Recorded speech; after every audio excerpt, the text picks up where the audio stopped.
চক্রান্ত চালিয়ে যাচ্ছে আমাদের দেশের এই মানচিত্রকে তারা বিকৃত করে দিতে চায়, আমাদের এই স্বাধীন ভূখণ্ডকে তারা পরাধীন করতে চায়, এই বাংলাদেশকে তাদের সেবাদাস বানাতে চায়। আল্লাহর কসম করে বলি, বাংলাদেশের তাওহীদি জনতা, বাংলাদেশের 18 কোটি জনতা বেঁচে থাকতে দাদা বাবুদের গোলাম অন্তত বাংলাদেশ হবে না। তার জন্য প্রয়োজন হলে আবারও রক্ত দেব, আবারও জীবন দেব, আবারও শহীদ হব। আর দাদাদের বলতে চাই, সীমানার ওপারে আছেন, বাংলাদেশ নিয়ে ষড়যন্ত্র করবেন না। খেলা হবে, খেলা হবে, পালাবো না, পালাবো না। প্রয়োজন হলে তার কাটা ওভারটেক করা হবে, ঠিক না বেঠে? আমরা সেই জাতি যারা বলি পালাবো না, আমরা পালাই না। এখন সেই জাতি আছে ক্ষমতায়, সুতরাং এই দেশ নিয়ে ষড়যন্ত্র করে লাভ নাই। পেঁয়াজ আমাদের দিবা না, আমাদের নেত্রী কি করে পেঁয়াজ ছাড়া রান্না করতে হয় শিখাইয়ে তারপর গেছে, ঠিক না বেটে?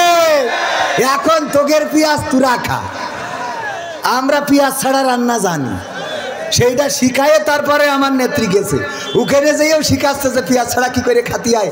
এখন ওখানকার চাষিরা বলছে, আমরা তো বুঝতে পারছি না, আমাদের তো অনেক ক্ষতি হয়ে যাচ্ছে, আমরা বাংলাদেশে তো রপ্তানি করতে পারছি না। হ্যাঁ, পারবে কি করতে? এক সাংবাদিক বলে বাংলাদেশ থাকবে না, থাকবে না, বাংলাদেশ থাকবে না, কি আসবে? কোলা দেন, বাংলাদেশ থাকবে না, আমি বলে দিলাম বাংলাদেশ থাকবে না। শয়তান কোথাকার, বাংলাদেশ থাকবে না। বাংলাদেশ তোর বাংলাদেশ যখন তো জন্মই হয়নি। আবার কয় যে বাংলাদেশে নাকি হিন্দুরা নুনু না কাটলে নাকি বেরোতে পারছে না।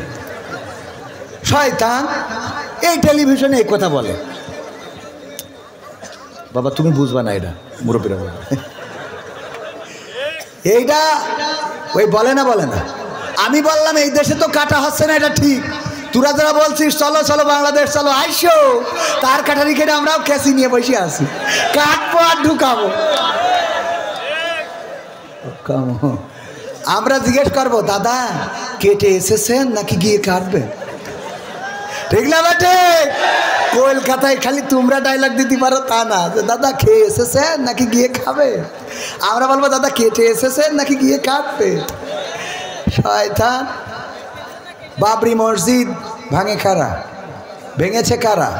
এই বাংলাদেশে কোনো মন্দিরে হামলা চালানো হয় নাই, এই বাংলাদেশে মূর্তি ভাঙা হয় নাই, বরং বাংলাদেশের তাওহীদি জনতা, মাদ্রাসার ছাত্ররা, কোরআনের খাদেমেরা, ইসলামী আন্দোলনের নেতাকর্মীরা এবারের দুর্গা পূজায় মন্দিরের সামনে যে পাহারা দিয়ে প্রমাণ করে দিয়েছে আমাদের দেশ অসাম্প্রদায়িক বাংলাদেশ। হিন্দু বৌদ্ধ খ্রিস্টান মিলেমিশে বসবাস করে এই বাংলাদেশে অন্য ধর্মের লোক ডিবের কুসুমের ডিবে যেমন কুসুম নিরাপদ থাকে তেমনই নিরাপদে আছে, বলেন ঠিক কিনা?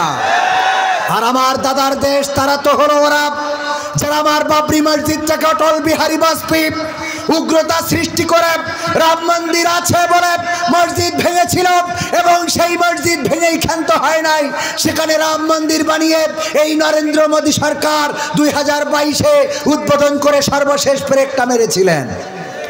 যারা মসজিদ ভেঙে মন্দির, যারা মসজিদ ভেঙে মন্দির বানায়, যারা মসজিদের সামনে ডুকি তবলা বাজায়, যারা আজ পর্যন্ত, আজকেও পত্রিকার রিপোর্ট, ভারতের একজন হিন্দু বলেছে আগে হিন্দুরা ভগবান খুঁজতে যেত মন্দিরে, আর এখন ভগবান খোঁজে মসজিদে। ভগবান খোঁজে কোথায়? মসজিদে। আগে ভগবান খুঁজতো মন্দিরে, পূজা অর্চনা করত, সেখানে যে তারা তাদের ভগবানকে যেভাবে ডাকা যায় ডাকত, তারা তাদের মূর্তির সামনে বিভিন্ন খাদ্যদ্রব্য দিয়ে সেটাকে প্রসাদ হিসাবে ভক্ষণ করে নেকি অর্জনের চেষ্টা করত তাদের ধর্ম অনুযায়ী।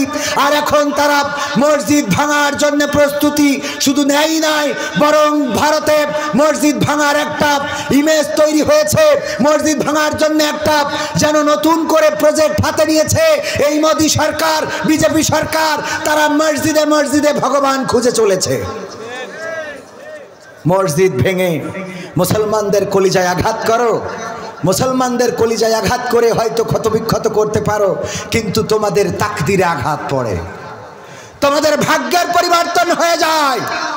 বাবরি মসজিদ যারা ভেঙেছিল ইতিহাস সাক্ষী, পরবর্তীতে কারো মৃত্যু ওইভাবে হয় নাই, কারণ আল্লাহর সাথে বেয়াদবি করার ফল ভালো হয়। এই বাংলাদেশে বোরহানুদ্দিনের হাত কেটেছিল, বোরহানুদ্দিনের সন্তানকে শহীদ করেছিল গৌরগোবিন্দ নামক একজন শাসক। সেই শাসক শাহজালালের অভিযানে এই বাংলাদেশ ছেড়ে পালিয়েছিল। আজ পর্যন্ত পৃথিবীর ইতিহাসে সে কোথায় গিয়েছে খুঁজে পাওয়া যায় নাই। জানেন কিনা আপনারা? মসজিদের সাথে বাড়াবাড়ি করো না, মন্দিরের সাথেও বাড়াবাড়ি করো না। যারা যে নামে রবকে ডাকতে চায় ডাকতে দাও, ইসলাম এটাই বলে, ঠিক না বেঠিক? যারা যে নামে ডাকতে চায় ডাকুক, যারা যে নামে আল্লাহকে ডাকতে চায় ডাকুক। আপনি দাওয়াতি কাজ করতে পারেন, কিন্তু হামলা মামলা করতে পারেন। হিন্দুরা তাদের মন্দিরে পূজা করবে, এটাই তো ঠিক, কিন্তু আমাদের কোনো নেতা যেয়ে বলতে পারবে না এবার মা দুর্গা ঘোড়ায় চড়ে এসেছে। বলা যাবে এটা? এইটা বলা যাবে না। ওখানে আপনার দায়িত্ব থাকলে যেতে পারবেন, তাদের খোঁজ নিতে পারবেন, কিন্তু ওদের ধর্মের বিশ্বাসী এই জাতীয় কথা বলতে পারবেন? ওগো আমার ভাইয়েরা, আলোচনায় আসি। মা বোনেরা অনেকেই রয়েছেন, আল্লাহ বলেছেন ওয়া করনা ফি বুয়ুতিকুন্না ওয়ালা তাবাররাজনা তাবাররুজাল জাহিলিয়াতিল উলা। ওগো নারীরা, পর্দার মধ্যে থাকো, জাহিলি যুগের মেয়েদের মতো সেজে গুজে নিজেদেরকে প্রদর্শন করে বেড়ায়ও না। কথাটা কার? আর এখন সাজুগুজু আছে না নাই? এই বিউটি পার্লার কে দিয়েছে? বিউটি পার্লার ঘরে ঘরে। ওরে বাবা, সেদিন দেখলাম একজন বিউটি পার্লারে যেয়ে ওর বউ যেখান থেকে সেজেছিল ওখানে আইফোনের একটা বাক্স নিয়ে গেছে। ফেসবুকে দেখলাম আইফোনের বাক্স নিয়ে যেয়ে ওই বিউটি পার্লারের মালিকই দিয়েছে যে আমার পক্ষ থেকে এই আইফোনের বাক্স 16 প্রো ম্যাক্স। কি ম্যাক্স? 16 প্রো ম্যাক্স, 2 লাখ টাকার উপরে।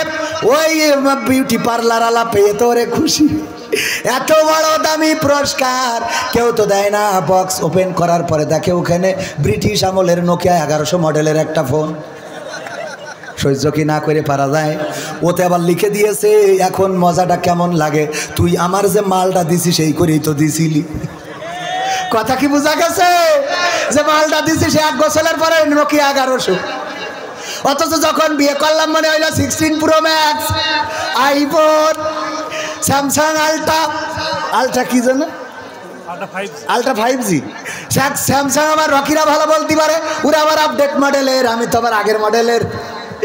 ওরা ভালো বলতে পারে আলট্রা 5G স্যামসাং, এই মনে করে বিয়ে করে আনলাম।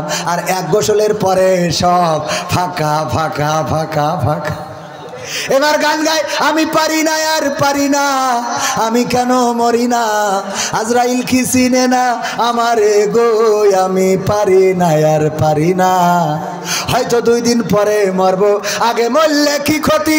ওরে এই দুনিয়ার বিউটি পার্লারের বুঝলাম না রে ভাবগতি, ও আমার ঘরের রমণী সে যে কাল নাগিনি, আমারে বাজাইলো 12টায়, আমি পারি না আর পারি না।